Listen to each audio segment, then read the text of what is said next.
Welcome to another deep dive.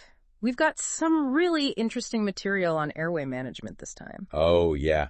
Very important stuff. It is. We're talking life-saving stuff here. Absolutely. It's all about making sure someone can breathe, safely, even with a tube down their throat. Right. So we're going to be looking at how to secure those tubes, the whole communication thing when you can't talk, and keeping infections at bay. Yeah, it's incredible how much we take breathing for granted. I know. It's only when it's compromised that you realize just how delicate that whole process is. Absolutely. And the level of care involved is extraordinary. Mm-hmm. You know, one of the first things that jumped out at me from all this material was the detail involved in securing those tubes. Right. Endotracheal and tracheostomy. Mm-hmm. It's more than just taping it down. Oh, for sure. It's absolutely critical. We prevent accidental dislodgement. Right. Which can be, life-threatening. Of course. And it's not just about keeping that tube in place. Right. We have to protect the skin, at the site too. Makes sense. I found it really interesting that they specifically said that cloth tape is preferred over silk tape. Oh, yeah. What's the reason for that?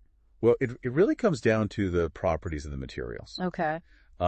Silk tape, it tends to loosen when it comes into contact with moisture. I see. Like secretions. Oh, right. The cloth tape, on the other hand, Yeah. it maintains its integrity much better. Oh. So it's really, it's a small detail, but it makes a big difference in patient comfort and safety. That's fascinating that something as simple as the type of tape can have such a big impact on recovery. Yeah. The materials also mention these things called ET tube holders. So what role do they play? So those are great for helping to minimize pressure on the skin. Okay. And they also reduce tube movement. Got it. Both of which, contribute to a safer, more comfortable experience for the patient. Okay, so on to another challenge that I hadn't really considered before, which is the whole communication piece. Right. I imagine it's super frustrating for both patients and caregivers. Absolutely. When they're trying to communicate, but they can't. Absolutely. Yeah. Imagine losing the ability to speak. Right. It's so fundamental to how we interact. It is, yeah. And it can be really isolating and can lead to a lot of anxiety for everyone involved. So why is speaking so difficult with these tubes in place? Well, it all comes down to, the anatomy of the vocal cords and the role of airflow. Right. So endotracheal tubes, those completely block the vocal cords. Yeah. Making speech impossible. So you just can't talk? Nope. Okay. Tracheostomy tubes, they allow for a little bit of vocal cord movement. Okay. But they can still obstruct airflow if the cuff is inflated. Right. Making speech difficult or impossible as well. So how do patients communicate then? I mean, is it all lip reading and charades? Well, there are a few methods, and it really depends on the patient's situation. Okay. Lip reading is possible. Yeah. But it can be tricky with oral intubation. Okay. Writing's another option. Yeah. And we often use picture boards, especially for basic needs. Yeah. Things like, I need to use the bathroom, or I'm thirsty. Right. Things like that. Makes sense. It's interesting how we kind of go back to basics with picture boards, right? Yep. The materials also mention these things called talking tracheostomy tubes. Oh, yeah. Technology is amazing. It is. Those specialized tubes? Yeah. They have this little valve that redirects airflow over the vocal cords when the patient exhales. Interesting. So it actually makes speech possible. Wow. It's a real game changer for patients who need long-term tracheostomy support. That's fantastic.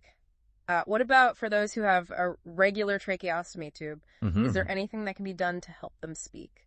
Yeah, so we have this thing called a one-way valve. It's also known as a Passy-Muir valve.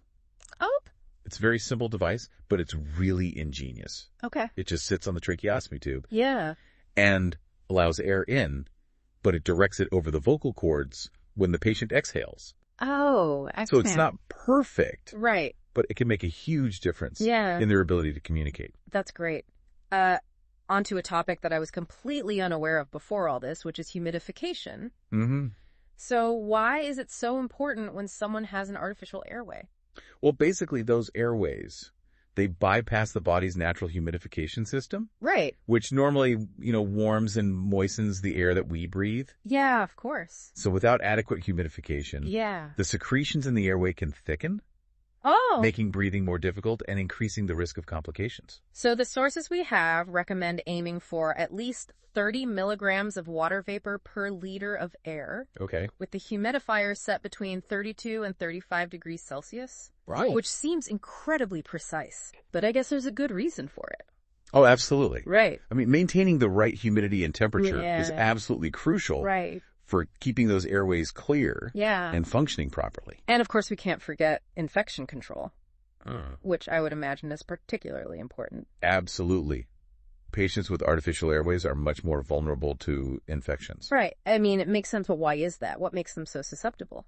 Well, first off, the tube bypasses all of those natural filters in the upper airway. Right. Your nose, sinuses, your throat. Yeah. All of those structures are designed to trap particles and bacteria. To protect the lungs. Exactly. Yeah. So they don't reach the lungs. But with the tube, all of those defenses are bypassed. It's like an open door. Right. Right to the lungs. And then there's also the increased risk of aspirating material from the pharynx. Right. Which can introduce bacteria directly into the lungs. Okay. And then, of course, there's the potential for contamination from the equipment itself. Oh, right. The tubes. The tubes, the ventilators, suction catheters, all of those things need to be meticulously cleaned and sterilized. So it's just a constant battle against all these potential sources of contamination. So what are some signs of infection that we should be looking out for? Well, several things can tip us off. Okay. Changes in the color or the consistency of the sputum. Unusual breath. Sounds like wheezing or crackling. Okay. Fever, increased heart, and respiratory rates. All those classic signs. All of those could signal that an infection is brewing. So how do you minimize that infection risk? What are some of the key strategies? Well, sterile technique is paramount during suctioning. Okay. We need to make sure that all respiratory equipment is sterile.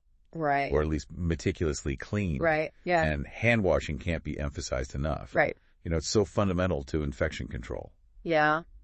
And it applies to everyone involved in the patient's care. It seems so simple. I know. It's so crucial. The most important thing. Yeah. And we can't overlook the importance of preventing the buildup of secretions. Right. Regular suctioning chest physiotherapy. Yeah. And you guessed it, maintaining proper humidification. Right. All play a vital role in keeping those airways clear. Yep. Now let's talk about the cuff. Okay. Which is that inflatable part of the tube. Why is cuff pressure so critical? Well, the cuff is essentially like a balloon that seals the airway, preventing air from leaking out. Okay. And it also prevents, things like food or liquids from entering the lungs. Right. But if that pressure in the cuff gets too high, it can cause some serious problems. Like what? What are the risks of high cuff pressure? Well, think about it this way.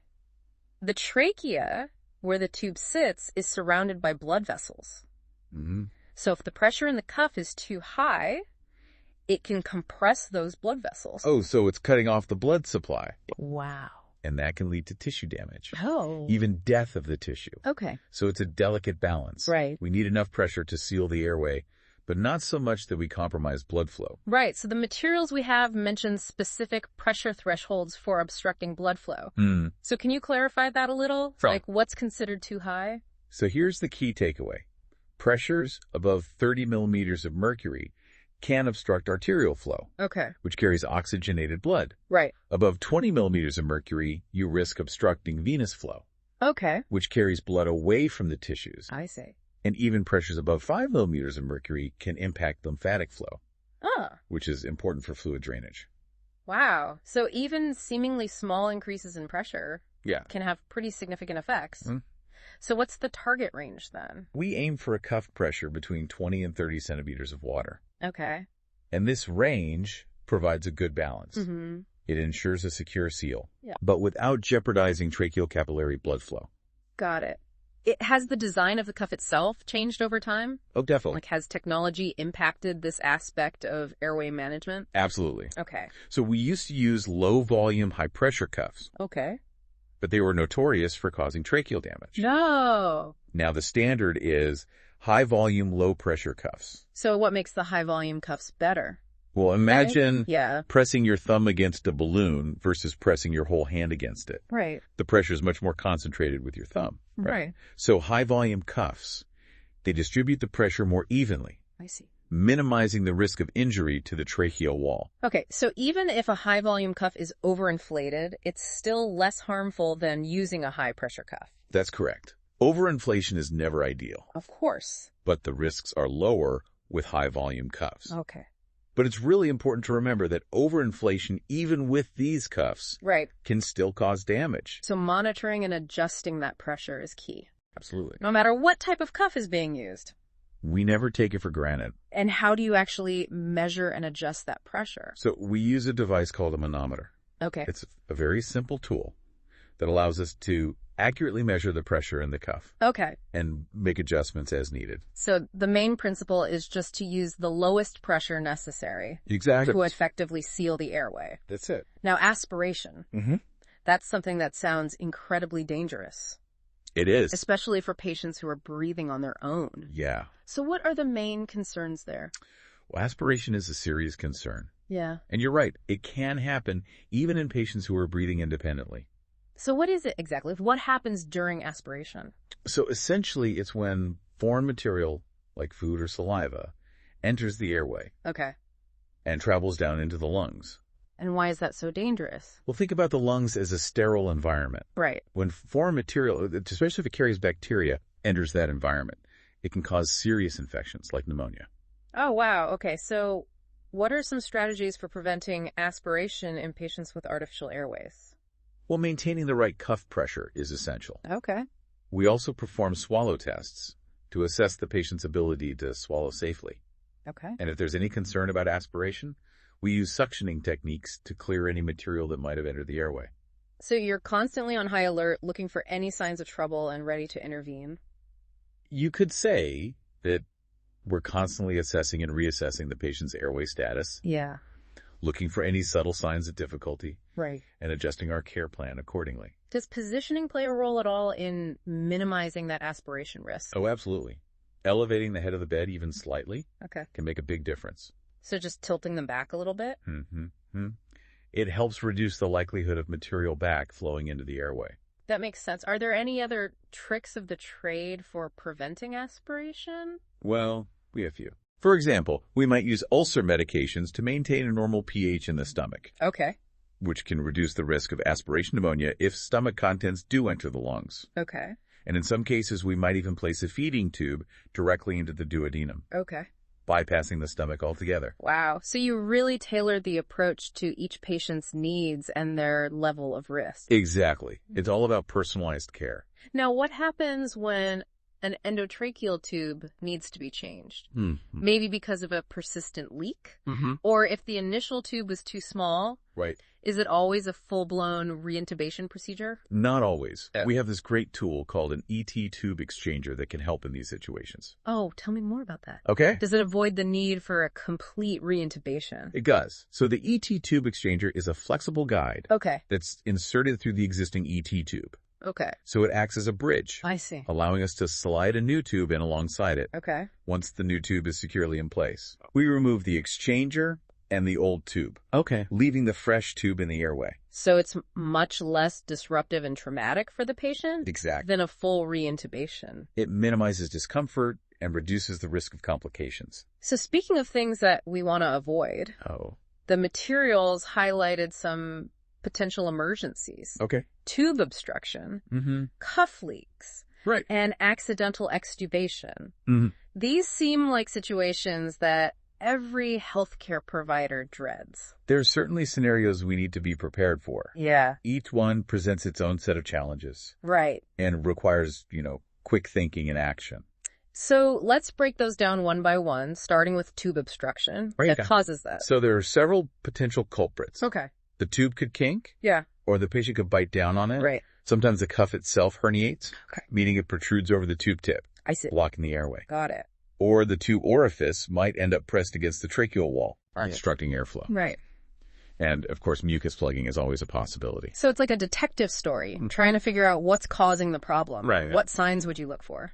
Well, the signs depend on the severity of the obstruction. Okay. So with a partial obstruction, we might notice decreased breath sounds and decreased airflow through the tube. Okay. The patient might also have an increased respiratory rate. Okay. Struggling to breathe. And what about a complete obstruction? How would you know if that's happening? A complete obstruction is a critical situation. Right. The patient will be in severe distress. Yeah. Gasping for air. Oh, gosh. You won't hear any breath sounds, and there will be no airflow through the tube. That sounds terrifying. It can be. So what are the immediate steps that you take in that situation? So the first thing is to stay calm. Right. Panic won't help anyone. Easier said than done, I'm sure. Sometimes. Yeah. So then we quickly try some simple maneuvers, like repositioning the patient's head or neck. Yeah. Deflating the cuff to see if that relieves the obstruction. Right. We can also attempt to pass a suction catheter Mm-hmm. to clear any blockage. And if those initial attempts don't work? If the obstruction persists, and we've ruled out other possibilities like a tension pneumothorax, Yeah. we have to remove the tube completely. Wow. And ventilate the patient with a bag and mask. Okay. Until they can be reintubated. So it's a race against time? It can be. Airway management is all about anticipating those potential problems, Right. Staying vigilant and acting decisively when needed. Absolutely. Now on to cuff leaks. Mm-hmm. Why are they a problem, and how do you approach that situation? So cuff leaks are a particular concern for patients who are on mechanical ventilation. Okay. And a leak, whether it's in the cuff itself, Yeah. the pilot tube, or a one-way valve, Mm-hmm. it disrupts the delivery of the precise amount of air. So it throws off the whole ventilation system. Exactly. Yeah. It can lead to a loss of delivered volume, Mm-hmm. a decrease in pressure, Okay. and ultimately less effective ventilation. How would you know if there's a leak? Well, small leaks might manifest as a gradual decrease in pressure over time. Okay. Large leaks, on the other hand, are much more noticeable. Yeah. They happen quickly. And how do you address a cuff leak? So the first thing we try is reinflating the cuff. Okay. Sometimes that's all it takes. Makes sense. For small leaks, we might use special adapters that bypass the leak. Okay. But if the leak is too large to manage effectively, Yeah. we have to replace the airway altogether. Okay. And finally, accidental extubation. A scenario that sounds incredibly stressful. It can be. What makes this such a serious event? Well, accidental extubation, whether it's partial displacement or complete removal of the tube, is a serious situation because it disrupts the patient's airway. Of course. It can lead to respiratory distress and even respiratory arrest. Wow. If not addressed quickly. So what clues would you look for? Well, you might notice decreased breath sounds Okay. and decreased airflow through the tube. Mm-hmm. Another sign is being able to pass a suction catheter through the tube its full length Okay. without feeling any obstruction or triggering a cough from the patient. And what's the course of action in that case? We need to remove that partially displaced tube immediately, and then we provide ventilatory support, typically with a bag and mask. Right. Until the patient can be reintubated. So the key takeaway here is vigilance. Mm-hmm. Quick thinking and decisive action. Absolutely. And airway management time is often of the essence. Right. We need to be prepared to act quickly and confidently Yeah. to ensure the best possible outcome for our patients. Okay, this has been a whirlwind of information. It has. And I feel like we've just scratched the surface. It's incredible how much goes into managing an artificial airway safely and effectively. You're right. It's a complex process, but it's also incredibly rewarding. I can imagine. You know, knowing that we're playing a vital role in keeping someone breathing. Yeah. There's nothing quite like that. Now let's talk about changing an endotracheal tube. Okay. So we've talked about changing an ET tube when there's, a problem. Right. But what about when things are going smoothly? Mm-hmm. Is there ever a need to swap out the tube proactively? Oh, absolutely. An ET tube isn't meant to be a permanent fixture. Right. Over time, it can become irritating to the trachea. Okay. And the longer it's in place, the greater the risk of complications. I see. Like infections. So it's kind of a balance between keeping the airway secure and minimizing the risks associated with having it in there for too long. Exactly. We always weigh the benefits and risks. Right. Taking into account, the individual patient's situation. Of course. Their overall health status. Makes sense. I'm curious about something that came up in the materials. Okay. Which is retained secretions. This seems to be a bit of a recurring theme. Yeah. Right. In airway management. Retained secretions are a common concern. So why is that? Like, what makes them so problematic? Well, think about what happens when you have a cold or the flu. Okay. Your body produces more mucus. Right. And you cough to clear it out. Of course. That cough reflex is a natural defense mechanism. Right. Helping to keep your airways clear. Yep. But when someone has an artificial airway, yeah, that cough reflex is often impaired. So they can't clear it out as easily. Exactly. Okay. And the tube itself can irritate the airway. Oh, right. Causing even more mucus production. So it's a double whammy. It is. Okay. Yeah. And if those secretions aren't cleared effectively, right. then they can build up and obstruct the airway. Yeah. Become like a breeding ground for bacteria. Right. That sounds like a recipe for trouble. It can be. So what strategies do you use to manage those secretions and prevent them from becoming a problem? So we have a multi-pronged approach. Okay. Regular suctioning is essential. We also use techniques like chest physiotherapy and postural drainage. Right. To help loosen and mobilize secretions. Okay. Making them easier to clear. So it's a combination of physically removing them and helping the body's natural mechanisms kind of do their job. Precisely. And of course, we always emphasize the importance of maintaining that adequate humidification, right? Because if they're thick and sticky, they're much harder to clear out than if they're thin and watery. It's all connected. We talked about the cuff earlier and the importance of maintaining the right pressure. Right. But can the cuff itself become a problem? Absolutely. If the cuff herniates, meaning it bulges out over the tip of the tube, it could obstruct the airway. So how does that happen? Is it always due to overinflation? Overinflation is certainly a risk factor. Right. But it can also happen if the tube is moved or repositioned in a way that causes the cuff to shift. I see. And we've talked about kinking or biting of the tube. Right. Those can also contribute to cuff problems. Right. And airway obstruction. So it's like a delicate balancing act. Keeping the tube in the right position. Yeah. Maintaining that right cuff pressure. Right. Making sure the secretions don't build up. That's a great way to put it. Now let's talk about aspiration. Okay. Which, as we've discussed, is a pretty serious complication.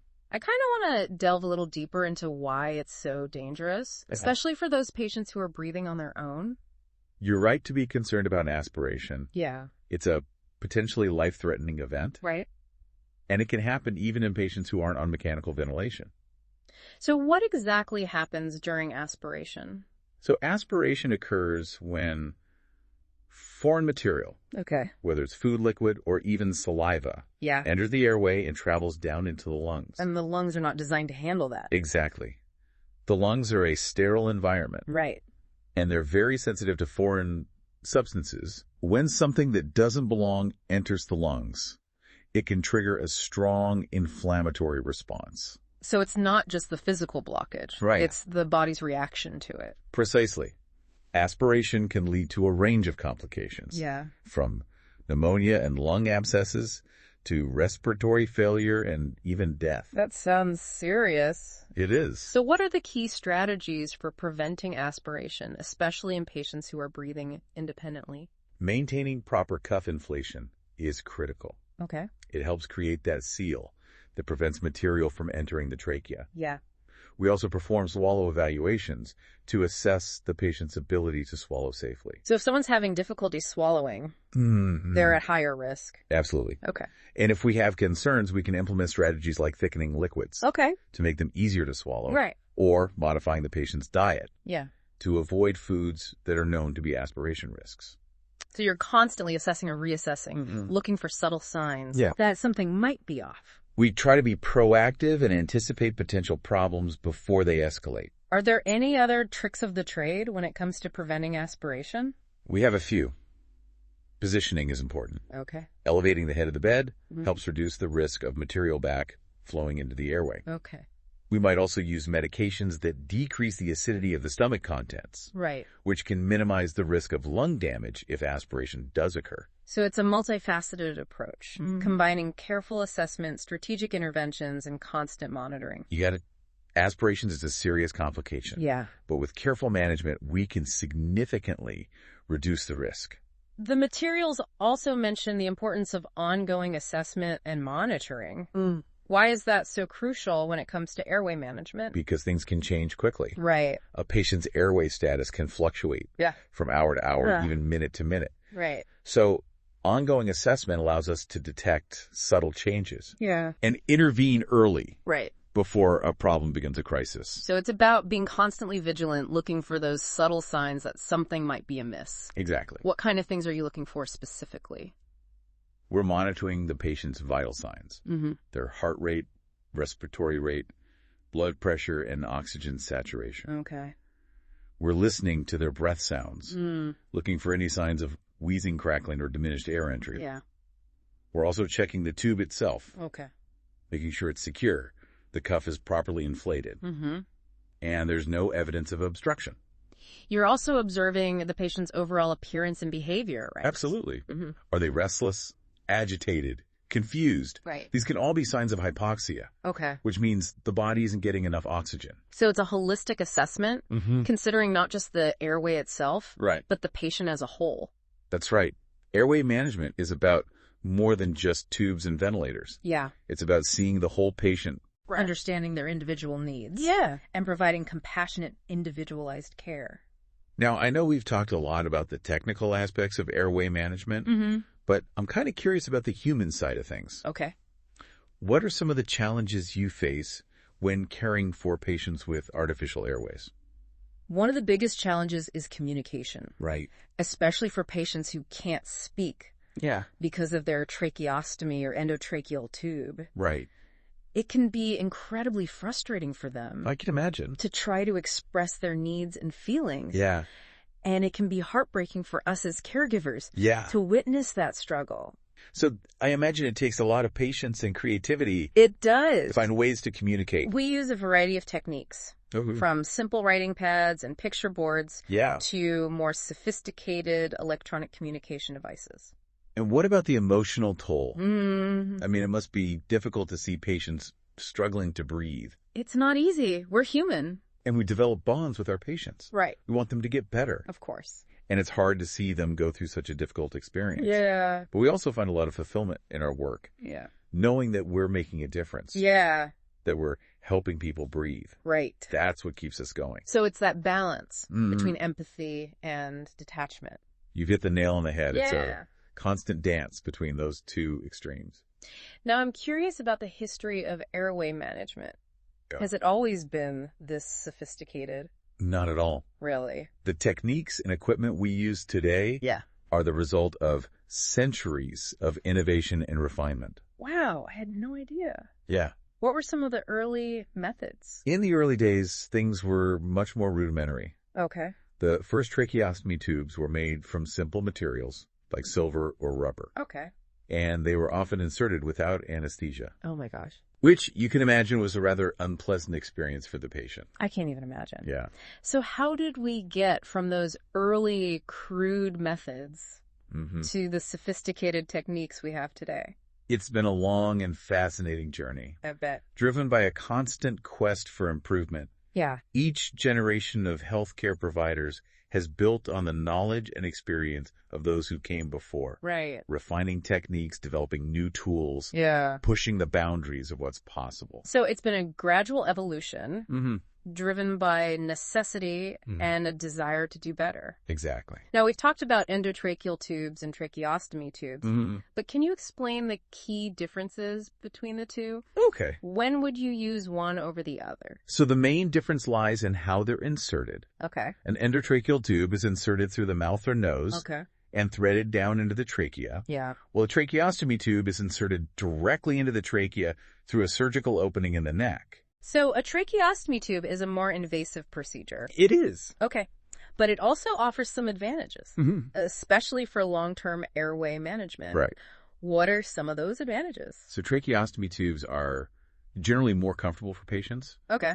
especially those who need long-term ventilation. Right. They allow for easier speaking and breathing, Makes sense? and they pose a lower risk of vocal cord damage Okay. compared to endotracheal tubes. But I imagine there are some unique challenges Mm-hmm. associated with tracheostomy care. You're right. Tracheostomy care requires meticulous attention to detail. Yeah. We need to ensure the tube is kept clean and free of obstructions. Of course. We also need to monitor the skin around the stoma, Okay. which is the opening in the neck, Right. to prevent infection and breakdown. Right. And we need to educate patients and their families Yeah. on how to properly care for the tracheostomy tube at home. So it's a comprehensive approach. Mm. It's not just the physical care of the tube, but it's also about patient education and empowerment. Exactly. We want to give our patients the tools and knowledge they need Yeah. to manage their own care as much as possible. We've talked a lot about artificial airways, Mm-hmm. but I want to kind of circle back to the body's natural defenses. Okay. How do those defenses come into play Right. when someone has an artificial airway? That's a great question. Yeah. Our bodies have an amazing ability to protect themselves from harm. Right. And the respiratory system is a prime example of that. Of course. But when we introduce an artificial airway, Yeah. we inevitably disrupt those natural defenses. In what ways? Well, as we've discussed, the tube bypasses the natural filters of the upper airway. Right. Those filters, the tiny hairs in your nose, Yeah. the mucus lining your throat, they're designed to trap particles and bacteria, Yeah. preventing them from reaching the lungs. Right. But with a tube in place, Yeah. those defenses are essentially sidelined. So it's like creating a shortcut. You could say that. Right. To the lungs. And the tube itself can cause irritation and inflammation in the trachea, Okay. making the tissue more susceptible to infection. So you're bypassing the body's natural filters. Right. But also creating a more hospitable environment for infection. Exactly. At the same time. And then there's the cough reflex. Yeah. One of the body's most powerful defense mechanisms. Yeah. Helping to expel foreign material from the airways. Yeah. But with a tube in place, the reflex is often impaired. Right. So they can't cough it out as effectively. Right. And the medications that we use to sedate and relax patients, those can suppress the cough reflex as well. Absolutely. It's a necessary trade-off in many cases. Of course. But it does increase the risk of secretions building up. Yeah. And causing problems. So you're constantly working to kind of compensate for those diminished defenses. Exactly. We're providing additional support. Right. Like suctioning and chest physiotherapy. To help clear secretions that the body might normally handle on its own. Okay. We're also meticulous about infection control. Right. Using sterile techniques and closely monitoring for any signs of infection. So it's really like a balancing act. Yeah. Working with the body's natural defenses, but also recognizing that they're not going to be as effective. It's about respecting the body's incredible ability to heal and protect itself. Yeah. While also understanding the unique challenges that an artificial airway presents. Speaking of challenges, communication must be a major hurdle. It can be. For those patients who have tracheostomy tubes, Right. How do you help them communicate? It can be a real struggle. Yeah. But we have a toolbox of techniques to help bridge that communication gap. Okay. For basic needs, we often use picture boards or simple gestures. Right. For more complex communication, we might use writing pads. Yeah. Or electronic communication devices that convert text to speech. It's amazing how adaptable we are. It is. Oh, finding ways to communicate, even when we don't have the most basic tools. Right. Our voices. And we're always looking for new and innovative ways to help our patients express themselves. Now, we talked about talking tracheostomy tubes, Right. but what about those with regular tracheostomy tubes? Can they ever regain their voice? In many cases, yes. Okay. We have special speaking valves Okay. that can be attached to the tracheostomy tube. Okay. These valves allow air to flow over the vocal cords during exhalation, I see. making speech possible. Wow. So there's hope for restoring that Absolutely. essential human connection. And for patients who can't speak with their tracheostomy tube, Yeah. we can use a speaking valve that's placed over the stoma. Okay. It's a simple but effective way to give them back their voice. That's fantastic. Uh, Now let's shift gears and talk about something that might seem a bit mundane, but I know it's crucial.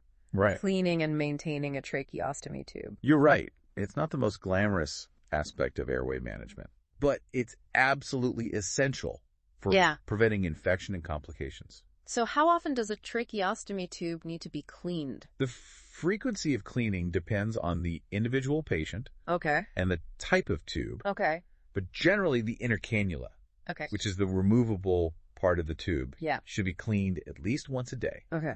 and the entire tube should be changed periodically. And how do you clean the tube? We use sterile saline solution and special brushes Okay. to gently clean the inner cannula and the stoma site. Got it.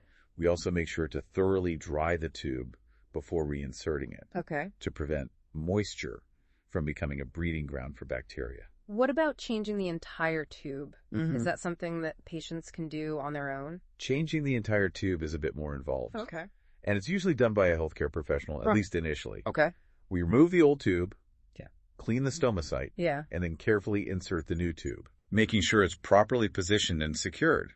So it's important for patients and their families to be trained on how to do all that. Absolutely. Yeah. We provide thorough education and support, Yeah. empowering patients to take ownership of their care. This has been a truly deep dive into the world of airway management. It has. It's amazing how much goes into keeping people breathing safely and comfortably. It is a complex and multifaceted field. It is. And we've only scratched the surface today. Now, I know you're at the forefront of this field, so I'm curious. Okay. What are some of the latest advancements and innovations in airway management? Ooh, there's some really exciting things happening. Oh. Researchers are developing new materials for tracheostomy tubes that are more biocompatible. What does that mean? Meaning they're less likely to cause irritation or inflammation in the trachea. Okay. There's also growing interest in using 3D printing technology to create customized tracheostomy tubes that perfectly match each patient's anatomy. That's incredible. It's like personalized tracheostomy tubes. Right. It's like something out of a science fiction movie. It is, and it's a testament to the ingenuity and dedication of researchers and clinicians who are constantly striving to improve patient care. Now, before we wrap things up, I want to leave our listeners with something to ponder. So we've covered so much today, from the mechanics of actually like securing an airway to, the emotional challenges of taking care of someone who's struggling to breathe. It's a lot. It is. So as you reflect on all this information, what stands out to you? Like, what aspects of airway management surprise you the most? Well, it's definitely given me a new appreciation for the complexity of breathing. Right. Something we often take for granted. We do.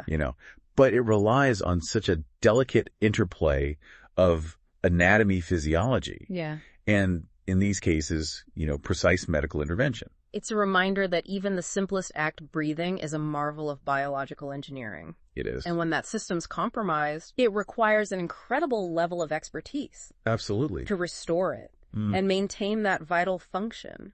It's also a reminder that healthcare is about more than just treating diseases. Yeah. It's about supporting the whole person. Right. Physically and emotionally. Absolutely. Understanding that each patient is an individual with their own unique needs and concerns. Something that really stood out to me was the importance of communication. It seems like it's such a fundamental human need. It is. But it's often overlooked. Yeah. Especially in medical settings. Right. We talked about, those challenges faced by patients with tracheostomy tubes. Right. Those who can't speak. Yeah. I mean, it made me realize how isolating and frustrating that must be. Absolutely. Communication is at the heart of human connection. It is. And when it's disrupted, it can have profound consequences for a person's well-being. Makes sense. As healthcare providers, we have this responsibility to find ways to bridge that communication gap. Yeah. Empower our patients to express themselves, even when it's difficult. And it's not just about the patient either, right? No. It's about the caregivers, the family. Everyone involved. Yeah, everyone. Clear communication is essential for everyone involved. Right. It can reduce anxiety. It can build trust. Absolutely. And ultimately help the patient feel more comfortable and cared for. More at ease. Yeah. Knowing that they're understood. We talked about the evolution of airway management. Yeah. From those early rudimentary methods to the sophisticated techniques that we have available today. Right. It's incredible how far we've come. It really is. It's a testament to ingenuity and perseverance of generations of healthcare providers. Absolutely. Who've dedicated themselves to improving patient care. They've faced challenges. They've learned from their mistakes. Yeah. And they've constantly strived to find better ways to help people breathe. It's inspiring to think about that legacy of innovation. And it makes me wonder what's next. What challenges and opportunities lie ahead? Well, there's always room for improvement. Of course. We're constantly seeking ways to make our interventions less invasive. Right. More comfortable for patients. Yeah. And, less prone to complications. So less risky. Exactly. We're exploring new materials. Yeah. New technologies, new approaches to care. And what role does research play in this ongoing evolution? Research is the engine of progress. I like that. It allows us to test new ideas, evaluate the effectiveness of different treatments. Yeah. And ultimately find better ways to care for our patients. I've learned so much today. You too. This deep dive has given me a whole new perspective on the complexity and the importance of breathing. Something we take for granted. And the incredible skill and dedication of those who work in airway management. It's been my pleasure sharing this information with you. I hope it's given you a deeper understanding of this fascinating and often overlooked aspect of healthcare. It has. Thank you for joining us on this deep dive into the world of airway management. My pleasure. We hope you'll continue to explore this vital and ever-evolving field.